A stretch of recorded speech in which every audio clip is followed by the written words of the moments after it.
Little Grunt and the Big Egg by Tomie dePaola, a prehistoric fairy tale.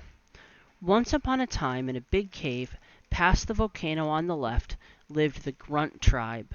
There was Uncle Grunt, Aunt Grunt, Granny Grunt, Mama Grunt, and Papa Grunt. Their leader was Chief Rockhead Grunt. The smallest grunt of all was Little Grunt. "Little Grunt," said Mamma Grunt, "the Ooga Wooga tribe is coming for Sunday brunch. Please go and gather eggs." "Yes, Mamma," said Little Grunt, and off he went. But eggs were hard to find. Little Grunt looked and looked. "What am I going to do?" he asked himself. "I can't find a single egg.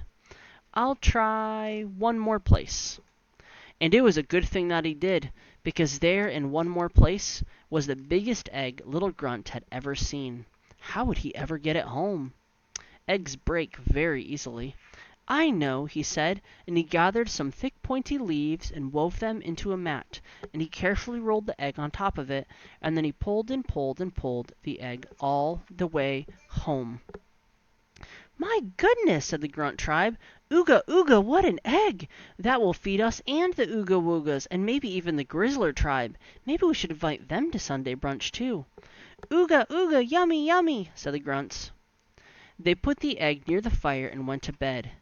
In the middle of the night, the egg began to make noise. Click, crack! A piece of shell fell to the floor. Click, clack! Clunk, plop! The egg broke in half, and instead of the big egg sitting by the fire, there was a baby dinosaur. "Wah!" cried the baby dinosaur, and the Grunt tribe all woke up. "Ooga Ooga," they said, "what is that?" Chief Rockhead Grunt said, "All I know is it can't stay." But before he could finish, Little Grunt said, "May I keep him? Please, please." "Every boy needs a pet," said Granny Grunt. "Against my better judgment," mumbled Chief Rockhead Grunt. "I'm going to call him George," said Little Grunt. And Little Grunt and George became great pals. But there was a big problem. The cave stayed the same size, but George didn't. He began to grow and grow and grow, and the cave got very crowded. And there were other problems. George wasn't housebroken.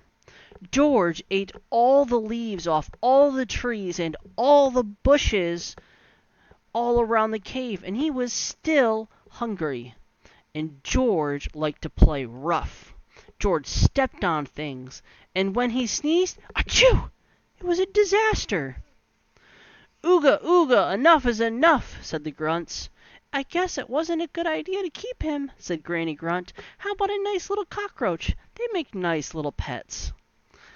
"I'm in charge here," said Chief Rockhead Grunt, "and I say the giant lizard goes." "Ooga Ooga, yes, yes," said the Grunts.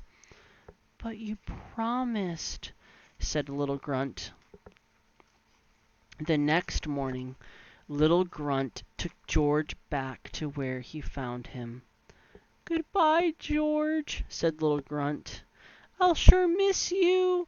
"Wah!" said George, and big tears rolled down their cheeks, and sadly Little Grunt watched George walk away slowly into the swamp. "I'll never see him again," said Little Grunt. And the days and months went by, and Little Grunt still missed George. He dreamed about him at night, and drew pictures of him by day. "Little Grunt certainly misses that dinosaur," said Mamma Grunt. "He'll get over it," said Papa Grunt. "I still say a cockroach makes a nice pet," said Granny Grunt. That night the cave started to shake. The floor began to pitch, and loud rumblings filled the air. "Earthquake!" cried the Grunts. "No, it's not," said Granny Grunt. "Look! Volcano!" Sure enough, steam and rocks and black smoke shot out of the top. Big rocks and huge boulders tumbled and bounced around in front of the cave. "We're trapped! We're trapped!" shouted the Grunts. "Where are we going to go?" "Don't ask me," said Chief Rockhead. "I resign." "Now we have no leader," said Aunt Grunt. "Now we're really in trouble," shouted Papa Grunt, as lava poured out of the volcano in a wide, flaming river, and it went straight for the cave. There was not enough time for the grunts to escape, and all of a sudden the grunts heard a different noise. "Warg! Wonk!" "It's George!" cried Little Grunt. "He's come to save us!" "Ooga! Ooga!" cried the grunts. They all ran to George and quickly filled up his long neck, his long back, and his very long tail. And before you could say Tyrannosaurus Rex, George carried them far away to safety. "As your new leader," Papa Grunt said, "I say this is our new cave." "I like the kitchen," said Mama Grunt. "When do we eat?" said Uncle Grunt. "I can't wait to start decorating," said Aunt Grunt. "I always say a change of scenery keeps you from getting old," said Granny Grunt. "And George can live next door," said Little Grunt. "Where's George?" asked Mama Grunt. "Ooga! Ooga! Here, George!" called the grunts. "Warg!" answered George. "Look!" said the Little Grunt. "Oh, no!" said the grunts. And there was George, sitting on a big pile of big eggs. "I guess we better call George Georgina," said Little Grunt. And they all lived happily ever after. The end.